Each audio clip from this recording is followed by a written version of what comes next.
Bonsoir, je suis avec le proviseur du lycée Foch. Je vous souhaite la bienvenue. On est très heureux de vous accueillir ce soir et puis surtout très heureux de pouvoir recevoir Anne Dussutour, qui, je le précise, est une ancienne élève du lycée Foch. Et puis j'ai une autre indication, je l'ai déduit tout à l'heure, qui a sans doute été une bonne élève, parce que tout à l'heure, quand elle est venue dans mon bureau, elle m'a dit c'est la première fois que je viens dans le bureau du proviseur. J'ai dit bon, donc c'est une bonne élève. Mais je vous rassure, je ne vois pas que les élèves qui ont des problèmes, je prends aussi beaucoup de plaisir quand je viens voir des élèves qui présentent des projets. Bien écoutez, on est très, très heureux de pouvoir vous accueillir. D'abord, je voulais vous remercier, je vous l'ai déjà dit tout à l'heure, mais c'est important aussi, d'être intervenu auprès de nos élèves tout au long de l'après-midi. Et puis c'est un sujet qui intéresse tellement que lorsque les professeurs que je remercie ont contact avec vous, on m'a dit ça pourrait être intéressant de faire partager en fait vos travaux à l'extérieur. Ça fait partie aussi de la vie de l'établissement et de la politique de cet établissement, c'est-à-dire d'essayer de s'ouvrir. Et il y a maintenant depuis 2-3 ans, on fait des conférences où on ouvre. Voilà. Donc merci pour cette intervention. Je vais être le plus court possible et je vais laisser Madame Batut l'honneur de vous présenter.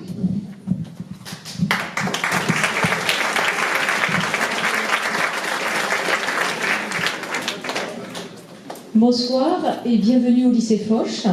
Nous sommes ravis et honorés de recevoir ce soir Audrey Dussutour. Audrey donc, est aujourd'hui chercheuse au centre de recherche sur la cognition animale au CNRS de Toulouse. Elle est reconnue au niveau international pour ses nombreux travaux et publications. Dans son laboratoire, elle étudie les caractéristiques étonnantes du blob, pour lequel vous êtes tous venus ce soir, mais aussi le comportement des fourmis. Donc par sa passion et son dynamisme, elle a fait sortir le blob de son laboratoire. Tout le monde est intrigué, certains le recherchent dans les bois, d'autres veulent en adopter. Il déferle sur tous les médias, télévision, journaux, radio, internet, et c'est ainsi qu'il est arrivé ici, au lycée Foch. Nous en avons depuis la rentrée de septembre. Donc Audrey est devenue ainsi une chercheuse aveyronnaise célèbre. Voilà, donc c'est avec d'autant plus de plaisir que nous l'accueillons, puisque de Simona l'a déjà dit, c'est une ancienne élève du lycée. Nous la remercions aussi pour cet après-midi, puisqu'elle a rencontré les élèves de seconde qui ont travaillé sur le blog et elle a partagé leur travail. Elle a échangé avec eux, elle a aussi présenté aux élèves de première son parcours, c'est la formation du métier de chercheur, etc. Donc nous la remercions vivement pour son implication au lycée, car nous savons que son emploi du temps est très chargé. Et maintenant, nous vous laissons la parole pour nous dévoiler tous les secrets du blog, donc tout ce que vous avez toujours voulu savoir sur le blog, sans jamais oser le demander. Bonsoir à tous. Alors merci beaucoup d'être venus aussi nombreux. C'est vraiment très agréable de parler et ici, surtout au lycée Foch. J'avoue que je suis un petit peu émue de revenir ici après 22 ans, ce qui me rend pas jeune. Donc je vais vous présenter le blob. Alors je vais essayer de le faire le plus simplement possible parce qu'il y a aussi des tout petits enfants dans la salle. Et donc je vais essayer de vous démontrer que le blob, malgré ses caractéristiques peu communes, peut être intelligent. Alors tout d'abord, je suis donc chercheur au CNRS, au Centre de recherche sur la cognition animale, à l'université Paul Sabatier, où j'étudie aussi les fourmis. Les fourmis, c'est mon corps de métier. Je les étudie depuis plus de 16 ans, alors que le blob, c'est beaucoup plus récent. Ça fait maintenant 8 ans que lui et moi, on se quitte. Alors, tout d'abord, pour éviter une question qu'on me pose souvent, mais à quoi ça sert le blob? On vous paye pour ça. Je vais vous raconter des petites histoires. Tout d'abord, je vais vous parler de ce jeune homme qui s'appelle Eric Kandel. Eric Kandel, dans les années 60, travaillait sur cette énorme limace de mer qui fait plus de 2,5 kg. Donc c'est une énorme limace, pas très ragoûtante. Et quand il a commencé à travailler dessus, il avait fait médecine, Eric Kandel. Les gens lui ont dit, c'est n'importe quoi ce que tu fais.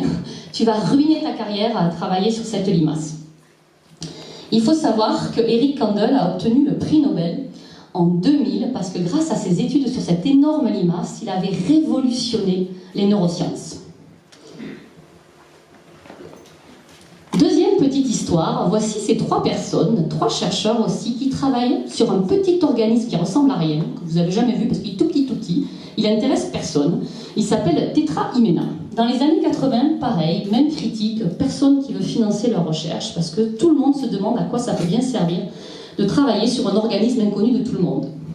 En 2009, ils ont eu le prix Nobel parce qu'ils avaient découvert chez cet organisme une petite molécule qui permet de comprendre le vieillissement et surtout la prolifération des cellules cancéreuses. Donc, la question, le blob, ça sert à quoi? Je vous dirai, posez-la moi dans une vingtaine d'années. Pour l'instant, c'est de la pure curiosité scientifique. Le blob, le voici. Voici le blob, tout petit organisme comme ça qui peut devenir très grand. Alors je vais vous raconter une petite histoire. La première fois que le blob est devenu une star, c'était dans les années 70 aux États-Unis. Une jeune dame qui s'appelait Marie a trouvé un blob dans son jardin. Donc elle a trouvé une espèce de truc jaune de la taille d'un cookies. Elle l'a trouvé absolument horrible et donc elle l'a tapé à coups de râteau et elle l'a éparpillé dans son jardin. Le lendemain, quand elle s'est réveillée, elle a trouvé un blob qui avait doublé de taille et qui était intact. Donc là, elle s'est dit, qu'est-ce qui se passe? Ça va pas, il ne va pas me le faire. Et elle lui a couvert d'herbicide. Et là, le blob, il a vaguement changé de couleur, mais le lendemain, il avait encore doublé de volume. Donc là, elle a pris peur, et on est au Texas, je vous rappelle, on est aux États-Unis. Donc qu'est-ce qu'elle a fait? Elle a appelé la police. Elle a dit, il y a cette chose dans mon jardin, c'est une horreur. Qu'est-ce qu'a fait la police? Parce qu'on est au Texas, elle a tiré dessus. Autant vous dire que ça ne lui a rien fait du tout au blob et qu'il a continué gentiment à doubler de volume, atteignant plutôt le mètre carré. Du coup, elle a appelé les pompiers qui ont essayé de le brûler, rien à faire, ils commençaient à couvrir le jardin. Et Marie est tombée plus ou moins dans le désespoir. Jusqu'au jour où le blob, du jour au lendemain, a disparu. Il n'en fallait pas plus pour que Marie et un journaliste du coin classent ça dans la classe des aliens. Elle avait été visitée forcément par un extraterrestre. C'était la seule conclusion possible. Et ça a donné, bien sûr, de l'inspiration à des scénaristes. Dave! Doc Hallen's been killed. Doc Hallen, what happened? It's over at his place. You gotta come now. Now, wait a minute, Steve. Tell us what happened. Well, I'm trying to tell you. Now, this thing had killed the doc. Well, what was it? Stop with it, kid. But it's kind of like a mass that keeps getting bigger and bigger.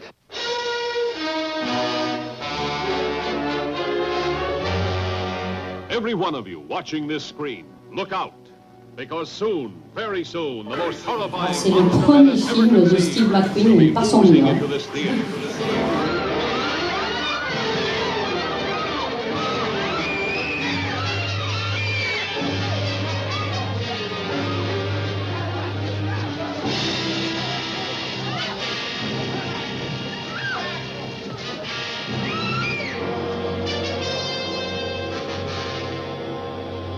Two teenagers see it first, like a falling star from outer space. Dans ce film, le blob était un alien. Boy, that was close. Come on. I want to see if I can find it. An old man finds it, touches it, and this is the shocking result. From then on, there's no stopping the blob as it spreads from town to town.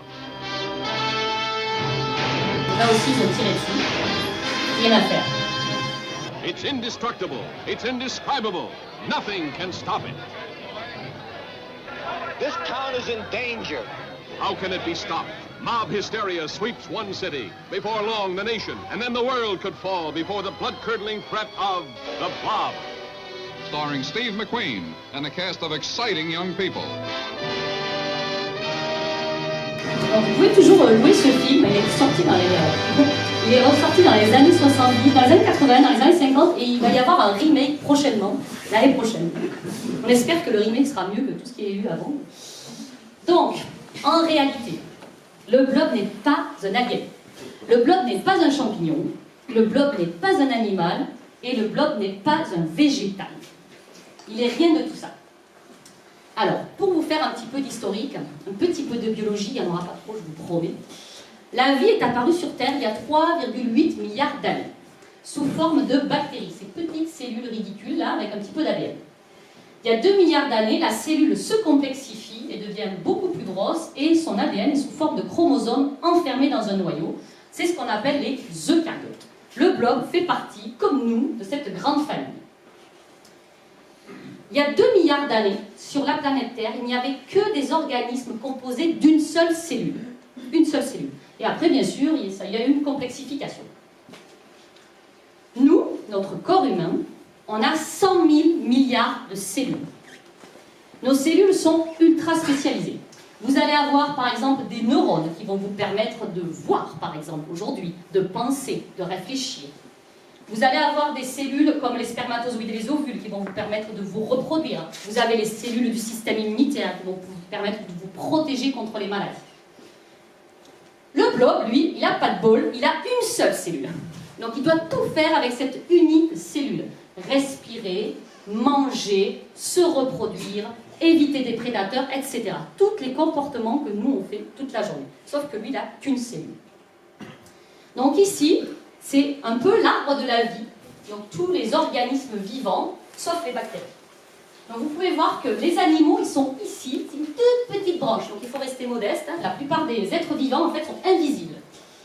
Donc nous, on est ici, et si on remonte dans le temps, en remontant cet arbre, notre plus proche cousin, c'est le champignon. Donc il faut savoir qu'on est plus proche d'un champignon que d'un blob. Les blobs sont ici. Donc vous ressemblez plus à une amanite, comme ça, qu'à un blob. C'est un peu dommage, parce que vous allez voir les capacités du blob, et dire qu'on ressemble à un gros cep, c'est moins sympa. Mais pour vous dire un peu se situer dans l'arbre du vivant. Donc le blob, c'est donc un eucaryote, donc une cellule avec un noyau. Il fait partie d'un règne qui s'appelle les amébozoaires. Alors qu'est-ce que c'est les amébozoaires? C'est tous les organismes qui sont informes et qui émettent des pseudopodes, des espèces d'excroissance bizarroïdes. Il fait partie dans ce groupe des myxomycètes. Donc ça s'appelle des champignons gluants. Donc il a gardé un nom de champignon, mais ce n'est pas un champignon. Et dans cette famille, il y a plus de 1000 espèces de blobs différents. Le blob, il a une particularité. Les cellules de notre corps, on en a 100 000 milliards, elles font en moyenne 10 micromètres. Tout petit, on ne les voit pas à l'œil nu. Le blob, sa cellule, elle peut faire jusqu'à 10 mètres carrés. Voici un blob. Alors je suis sûre que vous en avez déjà vu dans la nature et pensez que c'était un champignon. Donc c'est comme ça, c'est toujours à l'ombre parce que le blob déteste la lumière. Ici, on peut le trouver aussi en milieu urbain. Donc ici, vous avez un blob dans une exploitation laitière. Vous avez vu ici la taille de celui-là, il fait plus d'1 mètre. Et le blob, toujours un petit peu écolo, adore les composts. Donc on peut trouver souvent des blobs dans le compost, comme ici, présenté. Vu qu'il y a plein d'espèces, le blob peut prendre toutes les couleurs de l'arc-en-ciel. Donc vous avez des blobs rouges, des blobs noirs qui ressemblent à du vieux caviar, mais non, c'est des blobs. Des blobs blancs et des blobs qui ressemblent à des vieux malabars, hein, des blobs roses. Donc vous avez tous vu un petit truc bizarre comme ça dans la nature, sûrement c'était un bleu. Il en existe des magnifiques aussi. Des blancs absolument magnifiques avec des symétries radiaires vraiment époustouflantes. Moi, je travaille sur une espèce de blob sur les 1000 qui s'appelle Physarum polycéphalum. C'est pour ça que je l'ai appelé blob parce que c'est quand même plus facile à retenir, surtout pour les journalistes qui ont peu du mal. J'ai fait toutes les orthographes possibles et imaginables. Alors vous allez me dire, mais vous êtes spécialiste du comportement. Moi, c'est ce qu'on appelle, je suis éthologue. Donc je suis spécialiste du comportement animal. Le blob, il a l'air plutôt statique quand même. Mais je vais vous faire montrer une petite vidéo pour vous montrer que le blob n'est pas statique. C'est juste qu'il avance tout doucement. Alors le blob, il fait des pointes à 4 cm à l'heure grand maximum. Mais en réalité, c'est plus du 1 cm à l'heure. Hein. Vous pouvez vous balader tranquillement en forêt, ne vous inquiétez pas. Il ne va pas vous ramper. Donc vous allez le voir comme ça, dans les sous-bois, se développer. Sur les écorces des arbres, c'est son endroit préféré. Alors comment il avance un blob? Vous allez me dire, mais il n'a pas du tout de pattes, il n'a pas d'aile, il n'a rien du tout. Comment se fait-il que cette bestiole, avec une seule cellule, puisse se déplacer? Alors elle a un système ingénieux qui est unique au monde. Elle se déplace grâce à son système veineux. Voici une vidéo qui vous montre un peu ce mouvement. Il avance de 2 pas, il recule d'un pas. Il avance de 2 pas, il recule d'un pas. Et vous voyez ici les contractions des veines. Ça fait comme s'il avait un petit cœur, comme une petite respiration. Bon, ça marche quand même bien, il avance, mais bon, il avance pas très vite. Mais bon, quand vous devez avancer 10 mètres carrés, c'est pas facile. Voici, en accéléré, ce qui se passe. Vous allez voir, il va pas rester grand-chose du champignon.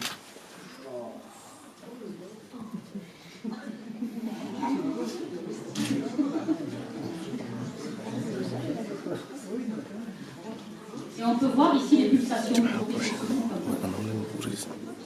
Il faut donner à manger au bloc tous les jours, parce que sinon, qu'est-ce qu'il fait? Il s'échappe. Il y a des gens dans cette salle à qui c'est déjà arrivé. Et du coup, il faut toujours lui donner à manger, donc ça peut devenir un petit peu contraignant comme organisme de compagnie. Je ne peux pas dire un animal de compagnie, ce n'est pas un animal. Et du coup, il y a quand même une solution qui est géniale. Vous pouvez sécher votre bloc. Donc, ce que vous faites, vous l'affamez, vous le mettez sur un petit bout de papier, et il va sécher. Et là, vous pouvez le garder 2 ans comme ça, sans manger, sans boire.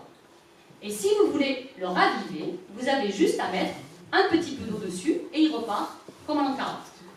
Ce qui est absolument exceptionnel, c'est que le bloc, quand vous l'avez au laboratoire, il montre parfois des signes de vieillissement. Quand vous l'avez depuis plus de 4 mois, il va avancer un peu moins vite, il va même presque rétrécir, il va attraper des petits champignons sur le dos, on voit que ça va quand même pas super bien. Mais là, vous le séchez, vous le ravivez, et il est tout jeune à nouveau. Donc il régénère. Ce qui rend le bloc immortel. Donc le bloc que j'ai amené ce soir, là qui est sur la table, vous pouvez l'observer à la fin de la conférence, il a plus de 70 ans. Et il se porte à merveille. Et il va se porter à merveille comme ça pendant des années entières. Mais il est immortel que dans des conditions idéales. C'est-à-dire, il aime bien un petit 25 degrés, son petit flocon d'avoine, etc. Si vous commencez à le mettre au froid, ça ne sera plus immortel. Le système de reproduction du bloc. Parce que c'est bien joli tout ça, mais comme tous les organismes vivants, ils se reproduisent. Donc, quand on parle du bloc, on parle de cette phase-là, une énorme cellule. Et cette cellule, qu'est-ce qu'elle va faire? L'été venant, elle va sporuler. Donc voici, elle va former des petites boules noires. Et ces petites boules noires, une fois dans le milieu humide, elles vont s'ouvrir et laisser une petite cellule flagellée qui va fusionner avec une cellule du sexe opposé. Donc jusque là, vous connaissez bien, c'est l'histoire de l'ovule et du spermatozoïde. C'est tout à fait classique. Ça va former un œuf. Et c'est là que ça diffère de nous. Normalement, chez nous, l'œuf, il se divise, il se divise, il se divise, il se divise. Et ça fait plein de cellules. Alors le blob, il se divise, il se divise, il se divise, mais il reste dans la même cellule. C'est que le noyau de la cellule qui va se diviser. Et donc vous allez avoir une cellule immense, remplie de noyaux. Voici un petit film qui illustre la sporulation.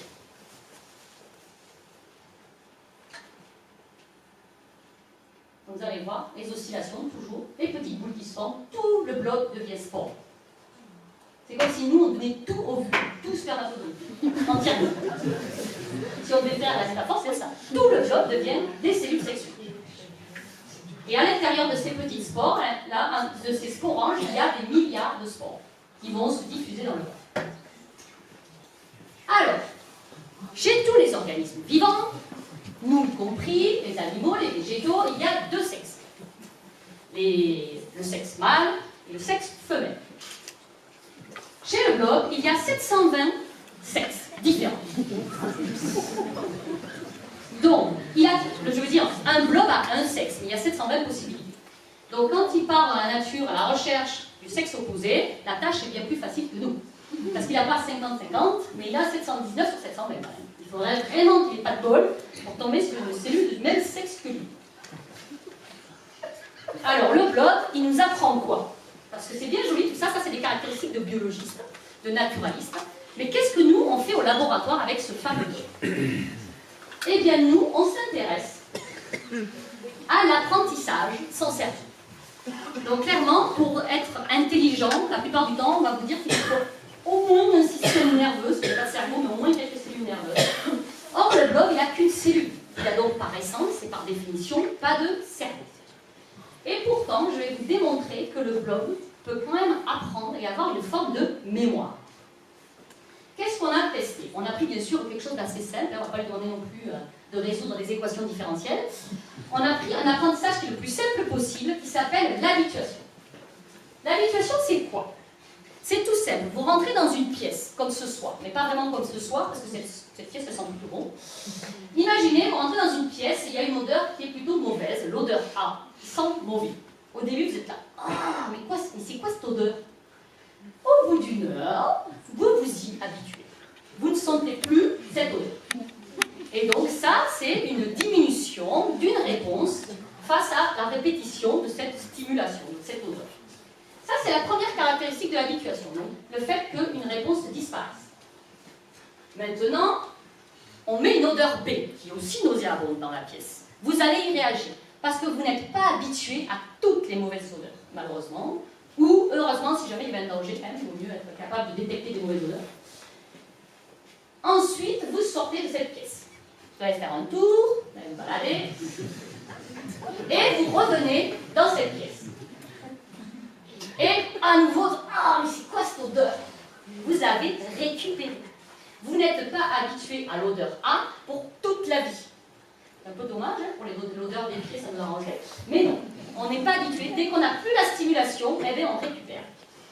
Et donc, c'est ce qu'on a testé avec le bloc. Sauf que le bloc, bien sûr, il n'a pas de nez. Donc, on a essayé avec autre chose. Donc, notre dispositif est relativement simple. Vous avez un bloc, un pont, un flanc d'avoine. Donc, on ne peut pas faire plus simple dans l'expérience. Et le bloc, qu'est-ce qu'il va faire? Il va traverser le pont jusqu'à coloniser le flanc d'avoine parce qu'il adore ça. Et on a deux groupes de blocs. On a un bloc qui va traverser un pont où on a mis du sel. Ah, et le bloc, il n'aime pas ça, le sel. Il déteste ça. Et on a un groupe de blocs qui est chanceux, qui eux doivent traverser un pont où il n'y a rien du tout dessus. Voici les résultats. Donc ici, c'est le jour 1. Premier jour, le bloc traverse le pont, il n'y a pas de sel, il est content, il va de l'autre côté. Une fois qu'il est de l'autre côté, on dit, allez, hop, tu recommences. Et on fait ça 5 jours, vous voyez, ça se passe très bien pour le bloc qui n'a pas de sel. Il traverse le pont ici en moins de 2 heures. Voici le bloc qui doit traverser le sel. Regardez, on le voit à peine d'ailleurs. Lui, qu'est-ce qu'il va faire? Il va essayer de prendre la tangente un peu sur le côté comme ça.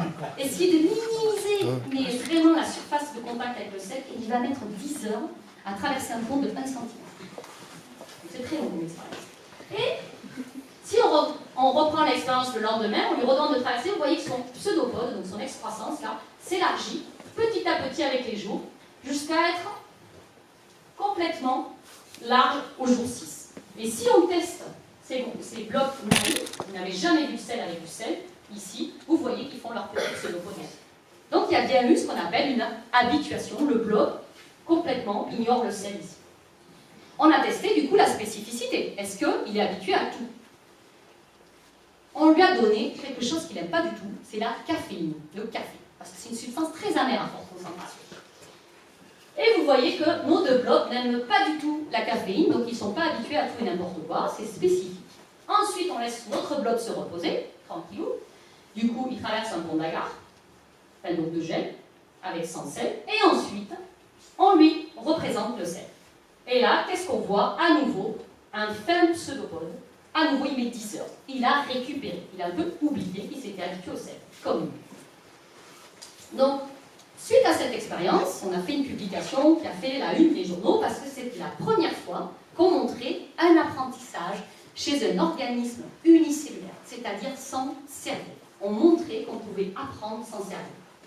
Et alors, ça a son importance. Pourquoi? Parce que la plupart des maladies sont souvent dues à des parasites unicellulaires et ça peut du coup quand même donner des idées sur les stratégies thérapeutiques. Il y a peut-être des choses à changer.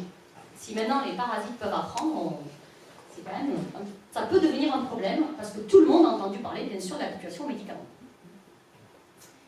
Il y a une chose extraordinaire sur le bloc, c'est que vous pouvez le prendre et le couper en morceaux.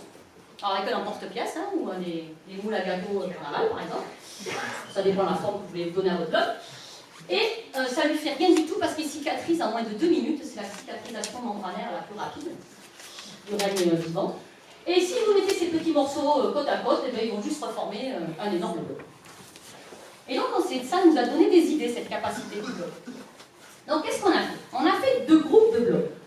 On a pris des blocs qu'on avait habitués au sel en utilisant la même expérience que précédemment. Donc on avait un groupe de blocs qui aimait le sel. Ça l'ignorait complètement. Et on avait un groupe de blocs qui pensait que le sel c'était vraiment pas bon, qui était complètement naïf. Et on les a fait fusionner. Tous simplement, alors vous avez une petite vidéo qui va vous montrer ici qu'est-ce qui se passe quand il fusionne. Vous allez avoir apparaître une petite veine ici. Alors j'espère que vous la voyez. Il y a une veine qui se forme entre les deux blocs. Une fois cette veine formée, on coupe ici avec un petit scalpel et on teste les blocs séparément. Et là, on s'aperçoit que tous nos blocs aiment le sol. Et on a fait ça jusqu'à 5 blocs. C'est-à-dire que vous mettez un bloc qui sait, 4 qui ne savent pas, et bien tout le monde sait. Et donc c'est du transfert d'apprentissage, ce qui est quand même assez incroyable pour un organisme toujours qui ressemble quand même à une vieille omelette à la base. Donc c'était assez extraordinaire. Maintenant, je vais vous parler de la nutrition chez le blob. Parce que ça, c'était ma toute première expérience que j'ai faite. Je voulais savoir comment le blob, en fait, gérait les challenges nutritionnels d'une vie courante, comment il équilibrait son régime alimentaire. Donc au laboratoire, on s'amuse beaucoup. Et après, je vais vous montrer des expériences bien plus sérieuses. Mais pour vous dire qu'au laboratoire, on s'amuse beaucoup. Quand la cantine est fermée, on teste notre lunch avec les blobs. Et on fait des pâtes. Et donc ici, c'est la saucisse de Toulouse. Bio. Bonne saucisse de Toulouse. Et ici, vous avez des petites tomates cerises. Et vous allez voir tout de suite le résultat.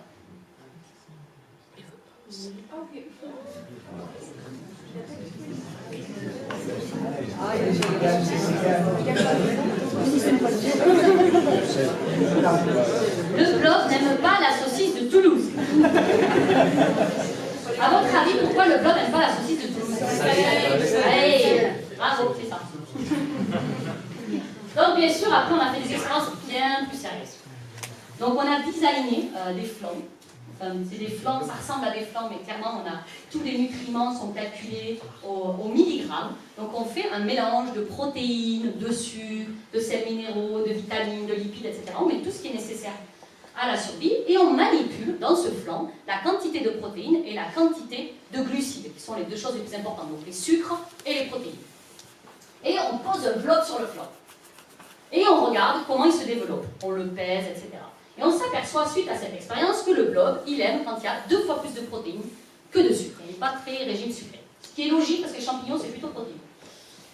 Et ensuite, on lui a dit, donc, on l'a mis sur des flancs avec des concentrations différentes. C'est-à-dire que dans ce flanc, il n'y avait presque que de l'eau, quoi. C'était très dilué, les nutriments. Et dans ce flanc-là, c'était très concentré. Et on voit en fait que le blob adapte sa taille à la concentration en nutriments. Donc il est capable de compenser le fait qu'ici, il n'y a presque rien en séparant un axe pour absorber le plus possible. Donc ça, c'était, comme je dis, quand même pas mal et balèze. On a fait une expérience un petit peu plus compliquée. On lui a donné 2 flancs. Donc on l'a mis au milieu et on lui a donné un flanc très protéiné et un flanc très sucré. Donc ce que devait faire le blob, c'est manger un tout petit peu de celui-là et beaucoup de celui-là pour avoir un régime complet. Mais là, la tâche était assez facile parce que les 2 nourritures étaient côte à côte. Donc il a réussi, mais on s'est dit, peut-être on peut complexifier la chose un petit peu. Et on a offert des cafétérias beaucoup plus complexes. Donc on a mis un blob au milieu du café, et là vous avez tout plein de flancs. Et il y en a un seul qui correspond à celui qui va pouvoir le faire croître de manière optimale. Et on s'aperçoit très vite que le blob sait très bien choisir le bon flanc. Celui qui va supporter en fait sa croissance maximale. Ah, vous n'avez pas tout vu. Maintenant parlons navigation chez le blob. Eh oui, le blob, il n'a pas d'yeux. Et pourtant, il doit se déplacer dans un environnement, et c'est mieux s'il ne tourne pas en rond quand même. Donc comment il fait, une cellule géante qui n'a pas d'yeux, pour ne pas tourner en rond? Eh bien c'est tout simple. Vous voyez, en fait, quand le blob se déplace, il laisse derrière lui une traînée. Un mucus, à la façon des escargots. Et ce mucus, il le déteste. Et donc, il va toujours éviter de retourner à l'endroit où il a déjà été. Et je vais vous montrer une expérience qui le prouve. Voici l'expérience du piège en U. Donc vous avez ici un blob. Ici, vous avez une source d'eau sucrée, mais à la concentration que le blob aime bien. Le sucre, et là, tout ça, là, c'est un gel. Le sucre diffuse dans le gel. Donc le blob, ici, il peut sentir le sucre de sa position. Mais ici, il y a un piège infranchissable que le blob ne peut pas voir parce qu'il n'a pas d'yeux. Et donc, qu'est-ce qu'il va faire? Il va devoir, du coup, aller dans cette direction parce qu'il ne saura pas qu'il y a un piège, contourner le piège et aller ici pour trouver sa nourriture. Donc, voici ce qui se passe. Je ne sais pas si vous allez le voir bien, mais voilà, le blob se développe un petit peu. Il est attiré par le sucre. Il tombe dans le piège. Et vous allez voir, il sort très vite du piège pour trouver trouver sa source de sucre. Maintenant, on lui tend un piège. On a toujours notre blob, ici on a notre source de sucré, le piège en U, mais là vous voyez c'est un petit peu brillant parce qu'en fait on a couvert la boîte du mucus. On lui fait croire qu'il a déjà tout exploré. Et du coup vous allez voir ce qui se passe. Au début il se dévisse comme l'autre, puis déjà il va partir vers le haut parce qu'il ne sait pas vraiment où aller. Et puis il va quand même tomber dans le piège parce que le sucre il peut le percevoir malgré le mucus, mais là il va rester piégé très longtemps parce qu'il ne sait pas différencier où il a été de où il n'a pas été. Et du coup, il va aller en haut, comme ça. Mais il va quand même trouver au fur et à mesure. Mais il n'y en a que 8 sur 40 qu'on trouvait. Ils ont mis 60 heures à trouver. Alors que le premier avait mis une vingtaine d'heures à peine.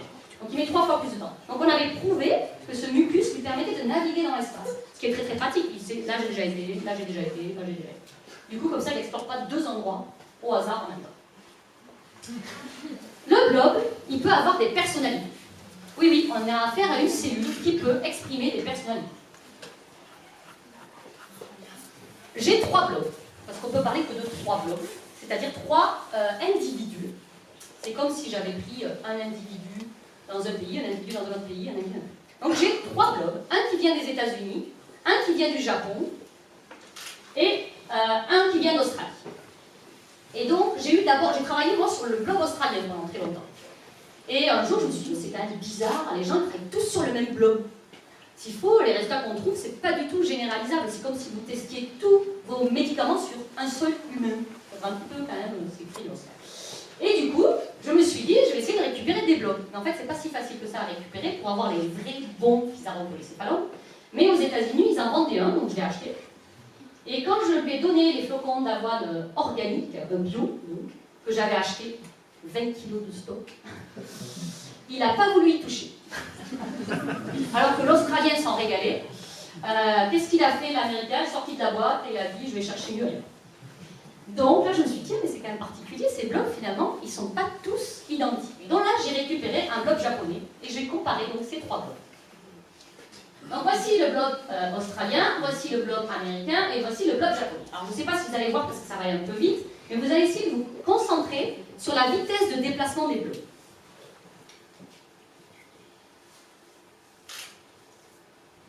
Alors vous voyez l'Australien, il a à peine encore exploré que lui il est déjà là. Lui il est toujours là, et lui il fait des petits pseudopodes tout fileux comme ça, bizarre, oui, des petits branchements. Et lui il fait des espèces de flash. Et lui c'est le retardataire. Vous voyez, l'Australien il a toujours pas fini d'explorer sa botte, il a déjà fait 3 fois le coup. L'Américain il a mis du mucus partout. Et donc là je me suis dit, l'Australien c'est mou. C'est tout mou. Et du coup, je me suis dit, ça m'a donné une idée d'expérience. Je me suis dit, souvent, en fait, quand on est un peu plus lent, des fois, on prend des meilleures décisions. C'est ce qu'on appelle le trade-off entre efficacité et vitesse. Et donc, je leur ai posé des challenges à ces 3 blocs. Par exemple, choisir entre une source de nourriture de mauvaise qualité et une source de nourriture de bonne qualité. Et bien, il faut savoir qu'en fait, l'Australien, il résout ça sans problème. Alors que le japonais, une fois sur deux, il se trompe. Parce que qu'est-ce qu'il fait? Il fonce, il prend la première tour. Alors l'Australien, là, il réfléchit, et du coup, il a le temps de percevoir les gradients. Et du coup, il peut se déplacer vers la bonne source de nourriture. Mais bien sûr, je les ai mis ensemble pour voir ce que ça faisait. Mais d'abord, j'ai commencé par les mettre avec les mêmes individus qu'eux-mêmes. Donc là, j'ai mis 2 Américains, là, c'est 2 Australiens, et là, c'est 2 Japonais, et là, il y a une source de nourriture. Un flanc d'avoine, toujours. Voici le résultat. Vous avez l'Américain, il y en a un qui fonce à la nourriture et l'autre qui essaye de l'éviter. Alors c'est très rigolo parce que quand même c'est des clones. Ils sortent du même blob. Je les ai juste coupés en porte-pièces et séparés. Et depuis ils ne se reconnaissent plus et ils ne veulent plus se sentir. Et ils vont chacun de leur côté. Et ils ne partagent pas. Lui il mange la nourriture et lui il essaye d'éviter l'autre. L'Australien, comportement tout à fait différent. Ils vont l'un vers l'autre. D'abord. Après, ils iront manger, je vous rassure. Mais la première chose qu'ils font, c'est d'aller l'un vers l'autre pour se connecter et fusionner. Et le japonais, c'est ok, on fusionne, mais une fois qu'on a mangé quand même. Donc en fait, ils partagent la nourriture, mais ils ne fusionnent pas avant. Donc vous voyez quand même des personnalités. Et du coup, bien sûr, on les a mélangés. On a mis un Australien avec un Américain. Alors là, ce qui se passe, c'est que l'Australien suit partout l'Américain, l'Américain essaie d'éviter l'Australien. Et l'Australien le suit partout parce qu'il l'aime bien. Pareil, quand on met un Australien et un Japonais, il y a toujours l'Australien qui suit derrière. Alors il arrive toujours en retard à la nourriture parce que forcément le Japonais est plus rapide, mais il le suit. Et on a mis, bien sûr, le Japonais et l'Américain ensemble. Il faut savoir que des blocs qui sont génétiquement différents ne peuvent pas fusionner, normalement. Mais il y a des exceptions. C'est ce qui est arrivé.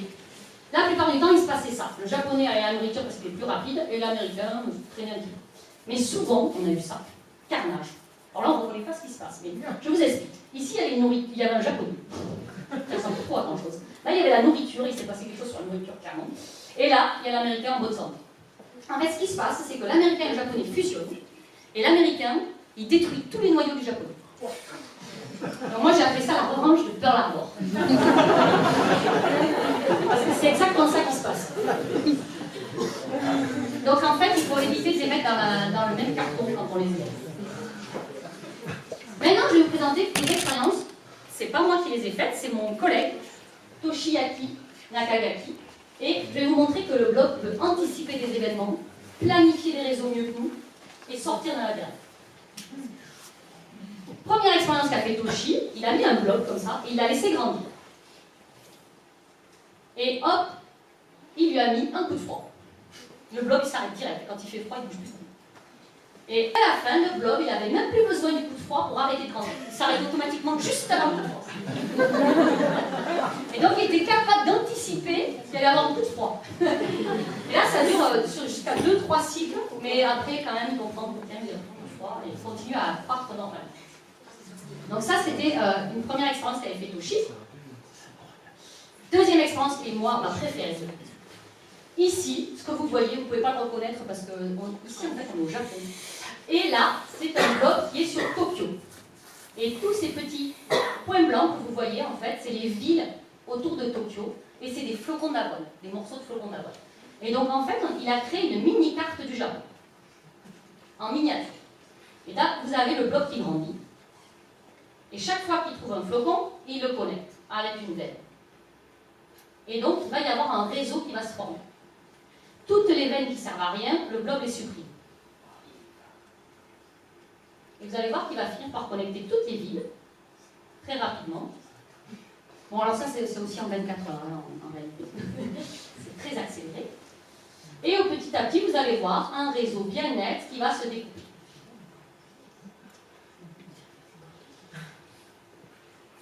Et donc, voilà, en fait, ce que fait Toshi, c'est qu'il garde que le réseau à 26 heures et il le compare au réseau ferroviaire japonais actuel. Eh bien, le blob, il est meilleur. Alors, il est meilleur en termes de quoi? Il est meilleur en longueur de réseau, c'est plus économique. Il est meilleur en robustesse, c'est-à-dire que s'il y a une voie qui est coupée, il peut passer par un raccourci. Et alors, les gens ont bien sûr critiqué ce travail, ouais, mais il n'y a pas de rivière, pas de montagne. Alors, Toshi a dit, mais moi je vous le fais, montagne. Et il a mis des sources de sel, comme le blob n'aime pas le sel, pour simuler des montagnes. Et en fait, le blob est plus grand. Et donc, bien sûr, des chercheurs français ont forcément voulu faire la France. Là, vous reconnaissez bien la carte. Le blob est sur Paris.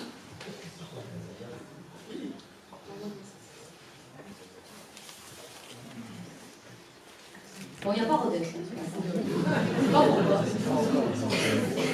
Mais ce que vous pouvez voir surtout, c'est que Toulouse est connectée directement à Paris. On ne passe pas par Bordeaux. Donc le blob est bien meilleur que nous pour planifier des réseaux. Ce qui a donné quand même des algorithmes blob qui sont utilisés maintenant en ingénierie. Donc c'est pas facile. La petite expérience que je vous montre maintenant, qui a rendu en fait Toshi célèbre, ça lui a permis de gagner le prix Ig Nobel. Donc le prix Ig Nobel, c'est pas le prix Nobel. C'est le prix en fait qui récompense une recherche très sérieuse, mais qui fait quand même un peu marrer. Et donc, parce qu'elle a été publiée quand même dans la meilleure revue qui existe en sciences, mais quand même ça a fait drôlement marrer les gens. Donc ça, en fait, Toshi, ce qu'il a fait, vous allez voir, c'est une vidéo. Il a dessiné un petit labyrinthe. Et vous allez voir qu'il met 2 sorties à son labyrinthe. Et il va tracer le chemin le plus court. Voilà, Il va faire le lien entre les deux sortes. Il va chercher son blob, le blob toujours le conserver à l'obscurité. Et il va couper des petits bouts de blob. Voilà. Comme ça, vous voyez un peu comment les chercheurs travaillent. On s'amuse bien. Et vous allez voir très vite que les blobs, bien sûr, vont grandir, vont fusionner entre eux. Et ils vont couvrir entièrement le labyrinthe. Voilà. Et là, Toshi, il va mettre un flocon d'avoine ici et un flocon d'avoine. Et vous allez voir ce qui va se passer. Le blob, bien sûr, va s'agiter un petit peu. L'information va passer un petit peu dans tout le labyrinthe. Et vous allez voir que très vite, il va supprimer en fait tous les chemins qui mènent nulle part. Vous allez voir, tout va être supprimé. Tout disparaît. Tout ce qui sert à rien. Et vous allez voir qu'à la fin, le blob est capable, dans le labyrinthe, de prendre le chemin le plus court pour lier les deux flocons d'avoine.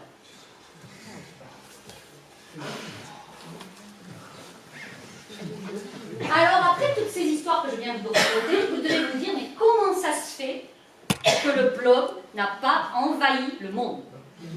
Dire immortel, double de taille tous les jours, etc. Je vais vous donner la réponse en image. Voici un petit blob blanc qui s'appelle Stémotitis.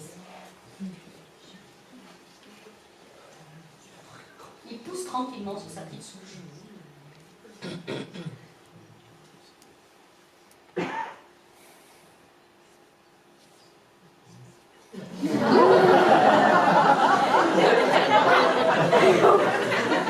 On dit merci. Je commence mon exposé par une image. Donc, si vous avez aimé ces petites histoires, je vous conseille de lire le livre. Alors, dans le livre, vous allez entendre parler du blob, bien sûr, mais aussi du métier de chercheur, de ses côtés positifs, mais aussi de ses côtés négatifs, parce qu'il y en a un petit peu quand même. Mais on ne va pas parler de ça, parce que ce soir, c'est une bonne soirée.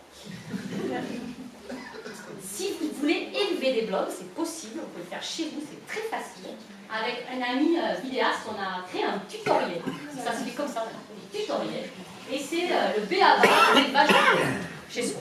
Et pour pouvoir faire des petites expériences, on apprend aussi à le faire sécher. Et on apprend aussi à le chercher en forêt. Dans ce petit tutoriel, donc je vous conseille. Et je vous remercie.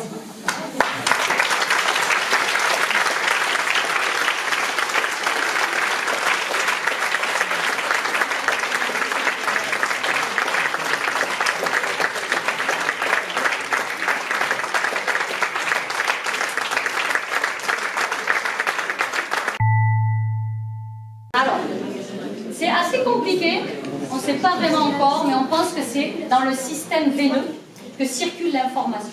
Donc pour l'habituation au sel, notre hypothèse, c'est que le blob, en traversant le pont de sel, incorpore du sel, et donc son sang, entre guillemets, est salé. Et du coup, il ne fait plus la différence entre dedans et dehors, et du coup, ça ne le gêne pas de traverser. Mais pendant les jours de repos, il l'excrète. Donc les prochaines expériences qu'on va faire, c'est d'injecter directement le sel à l'intérieur des veines et voir si on a un comportement de blob habitué. Ce qu'on a fait aussi récemment, c'est de faire sécher des blobs habitués pour voir si au réveil, ils se rappelaient de l'information. Et ça va aussi nous renseigner, parce que normalement, ils excrètent beaucoup de choses avant de se sécher. Mais donc on pense que l'information circule sous forme de la molécule chimique directement dans le réseau veineux.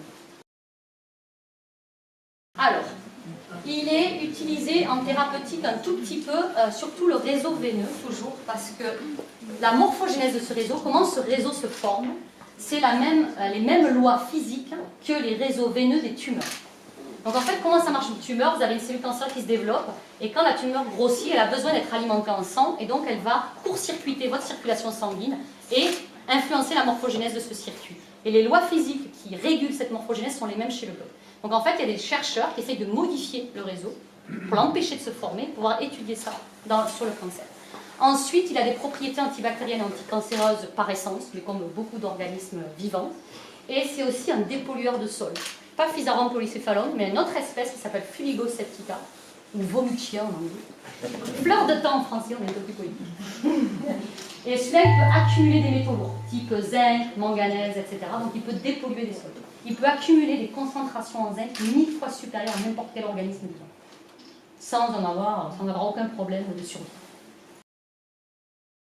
Oui, alors comment il mange le blob? Il mange par un système qu'on appelle la phagocytose, c'est-à-dire qu'il va entourer la nourriture avec sa membrane, l'incorporer à l'intérieur, envoyer des enzymes dans ses vacuoles, et la nourriture va être dégradée comme ça. Il y a des déchets, des déjections? Oui, et il fait de l'exocytose, du coup, il ouvre sa membrane et il laisse ses excréments dehors. Oh, on a plein de projets. Alors, déjà, on veut voir si les phénomènes d'habituation sont limités à des substances chimiques. On veut voir si on peut l'habituer à la lumière. Ça, c'est une chose. Est-ce qu'il peut donc garder la mémoire une fois qu'on le fait sécher? Et une autre expérience qui est plutôt rigolote, qui commence en janvier. Une expérience un petit peu risquée, donc je vais donner à un jeune étudiant. Ça ne sacrifie pas sa carrière. Mais s'il réussit, ça va lancer sa carrière. Et je l'appelle l'expérience des petits chiens et des Doberman. Comment on fait des caniches et des Doberman? C'est tout simple, vous prenez une portée de chien, vous le prenez le plus petit, puis vous le faites reproduire avec le plus petit d'une autre portée, puis vous prenez le plus petit, vous faites ça plein de fois, vous avez un mini-chien. Et bien chez le blob, on va essayer de faire ça sans passer par la reproduction. C'est-à-dire, on va prendre un blob, on va le couper en 4 morceaux. Donc 4 morceaux identiques, c'est des clones, c'est le même blob. Et on va tester en vitesse ces 4 blocs. Ils ont toujours des petites différences une fois qu'ils sont séparés. Et là, on va garder le plus mou et le plus rapide. Et on va les recouper en 4. Et on va faire ça plein de fois. Et on veut voir si on arrive à créer de la sélection, de faire des blocs rapides et des blocs sans passer par la reproduction. Ce qui serait en biologie quand même une première. Parce que ça veut dire pas de brassage unique. Quel est l'organe pulsatif qui permet au sang, d'avancer? Alors, les veines, comme c'est un unicellulaire, les veines ne sont pas entourées de cellules comme nos veines. En fait, c'est une différence dans l'intérieur d'une cellule, donc c'est le cytoplasme. Il y a du cytoplasme liquide, c'est ce qui coule, et il y a du cytoplasme qui est plutôt sous forme de gel. L'interface entre les deux crée la veine. Et autour de cette veine, il y a des fibres d'actine et de myosine, qui sont les mêmes fibres qu'on a dans nos cellules musculaires, qui se contractent et qui font que ça compresse la veine. C'est un peu comme le système de pression. Et vous parlez d'intelligence, et il me semblait que culturellement ou philosophiquement, ici, on n'attribue pas l'intelligence à des êtres vivants autres que les humains. Et Oula. est-ce que c'est...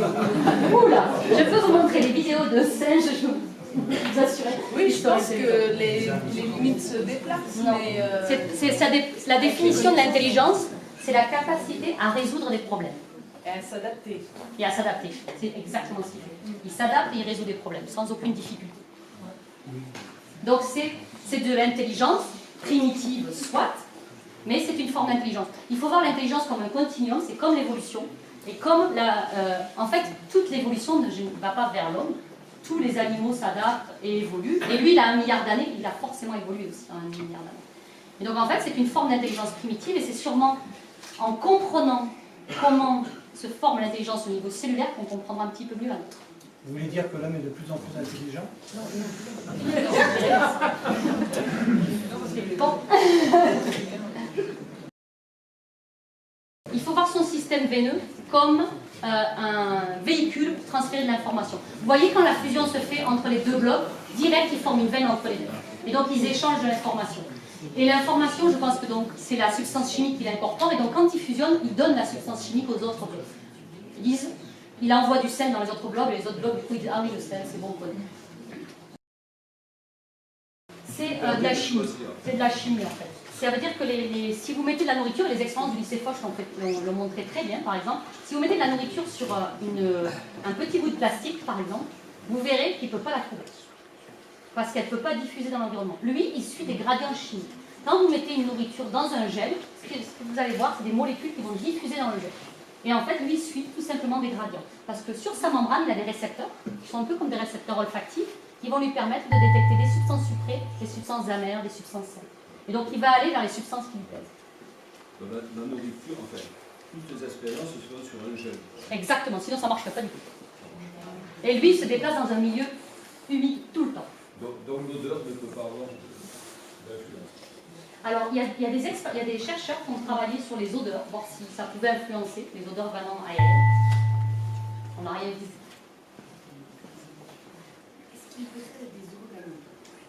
Oui, alors c'est une cellule eucaryote classique. Appareil de Golgi, mitochondries, boyaux, tout ce que vous trouvez dans un eucaryote. La seule chose qu'il a en plus, c'est des pigments qui donnent la couleur jaune vive. Mais sinon, tout est pareil. Et Ah, ça c'est une bonne question. On ne sait toujours pas. C'est-à-dire que ça a été séquencé. Mais quand on séquence, on coupe l'ADN en plein de petits morceaux, et donc on ne peut pas retrouver le nombre de chromosomes. Quand on regarde selon les télomères, c'est-à-dire la finition des chromosomes, ça pourrait dire 30. Mais quand on fait les karyotypes, ils disent 40. Mais il y a des noyaux qui sont diploïdes, il y a des noyaux qui vont être tétraploïdes. Donc c'est pour ça que les gens se sont souvent trompés sur le nombre de chromosomes. Mais 40. C'est un chiffre comme ça. Ah oui, mais il y a des fougères qui en ont 1000. Non, mais aux vibrations, oui. Donc au son, indirectement. Mais comment ils font pour réfléchir? Parce que on sait que les humains, les écrivains, c'était parce que le cerveau, mais lui, il n'a pas de cerveau. Comment il fait pour réfléchir? Je ne pense pas qu'il réfléchit. Donc là, pour le coup, le mot réfléchir, le bloc ne réfléchit pas. Il répond à des stimulations. Et il s'adapte à ces stimulations. Mais il n'y a pas un processus de réflexion, il n'y a pas de conscience. Il ne souffre pas non plus, parce qu'il n'a pas de système nerveux.